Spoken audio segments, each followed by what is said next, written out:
Hey guys, so I just got done mowing in the garden area here. There's just a little bit of grass here and there and around the fence that I need to mow. It takes me maybe, I don't know, 3 minutes to do the whole thing. But I needed to get it mowed because right over here, you see I have a chicken coop. Just a little bitty one. And there's a run and all that good stuff. And right in front of it, I had a little bit of a jungle happening, and I needed to mow it because I have these chickens with really short legs, and believe it or not, I let them go in my garden. They're my little Japanese bantams. They're Japanese black-tailed whites is what they're called. And, you know, it might seem crazy that I let them loose in the garden, but I do it for a very good reason. Now, most of the time, the last thing you want is a chicken getting in your garden because it is going to scratch things up, it's going to peck at things, it's just going to wreak havoc on your plants and everything else. But you see, my little Japanese bantams, they're so little, they can't really do anything to hurt anything. They do scratch a little bit, but not a whole lot, definitely not as much as a full-size chicken would. But they do enjoy eating the bugs that they come across, and even if they go into the garden bed itself, I have not had them damage a single plant, not a one. And so I kind of had this in mind when I got them, and that is why I built their run in the corner of the actual garden fence.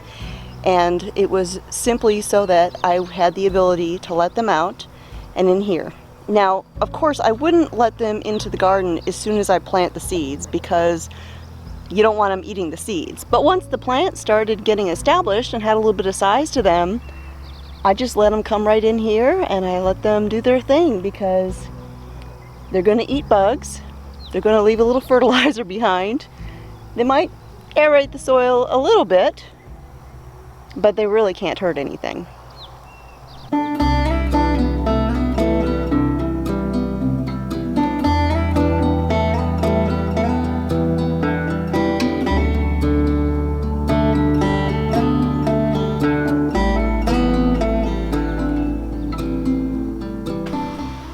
Mr. Smith's over there watering. So this right here is my finished garden gate, and I am so pleased with how this ended up looking.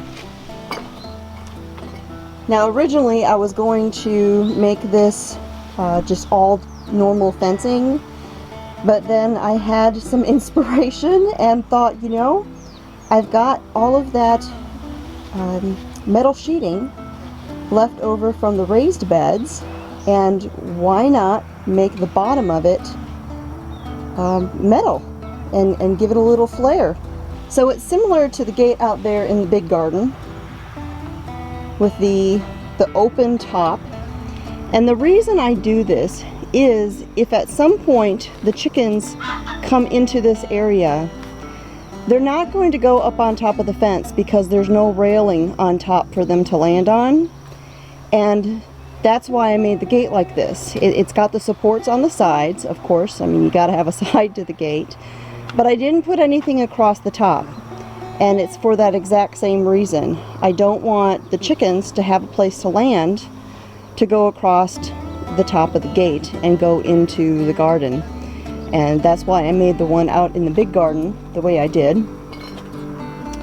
So as you can see along the top here, this handle right here is for the electric fence, and the way it works is there's a spring inside here, and take it across the top here and you connect it to this piece over here on the other side, and just like that, that top wire is now charged and electrified to keep anything from going in there.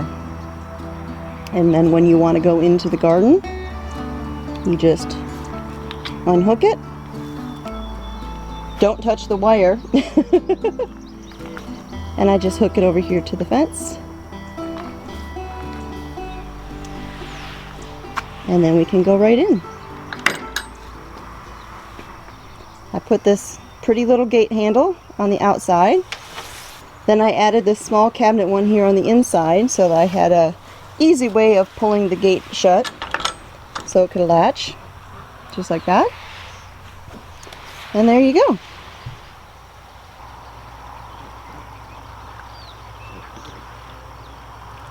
So this morning I built the frames for the other two gates, and all that is left to do with those is attach the metal sheeting, the fencing on the top, and then the hardware, the hinges and the handles. And we'll be able to come over here and replace this fencing that I just have across the back gate and put a lovely gate over there as well. And that one is going to be two of those gates that will open French door style. I thought about doing a big long 8-foot gate, but I just feel like it's easier to move a 4-foot gate than it is an 8-foot gate. It puts less stress on the hinges and everything, and yeah, so that's the plan. So in a second here, Mr. Smith's going to help me cut the other sheet metal so we can do those. So another little update, over there on the grape arbor, I had set up that trail camera to try and see what animals are coming out of the woods right there that had been coming after the ducks and coming after the chickens and everything. And I don't know if they have made an attempt. I don't know if maybe they've tried to come over the fence and hit that electric hot wire. But so far, for the last 2 nights, there's been nothing on that camera. So who knows? Maybe the fence deterred them. Maybe the hot wire deterred them, maybe the motion activated lights out there deterred them, but so far we're doing all right. We haven't lost anything else. Look how big the babies are getting.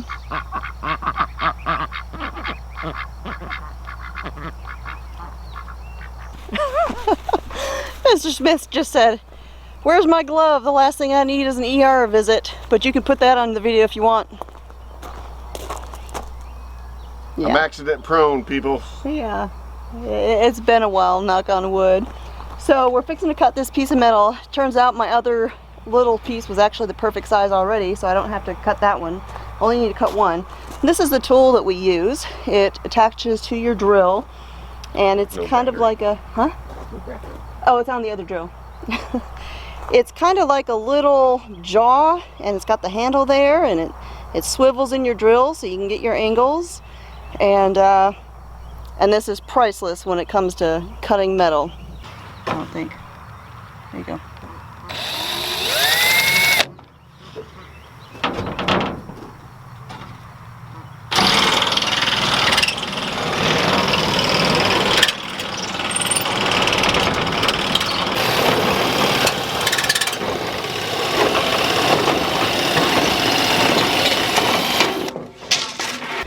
And that is exactly how we cut all of the sheets for the raised beds that we have out here.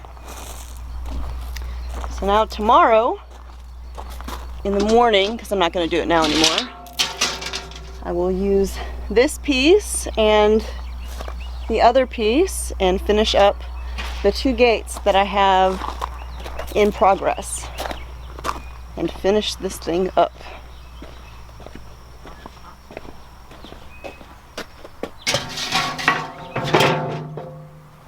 So, you want to know one of the many reasons I love this man?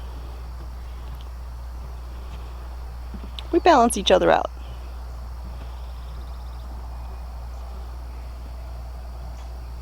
That's what marriage is supposed to do, right?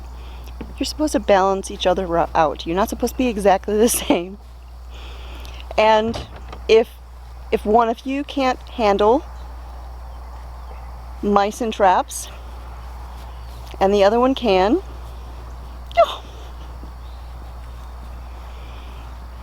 balance. Mr. Smith will empty the traps for me because I just can't stand it. Thanks for watching, guys. Talk to you next time.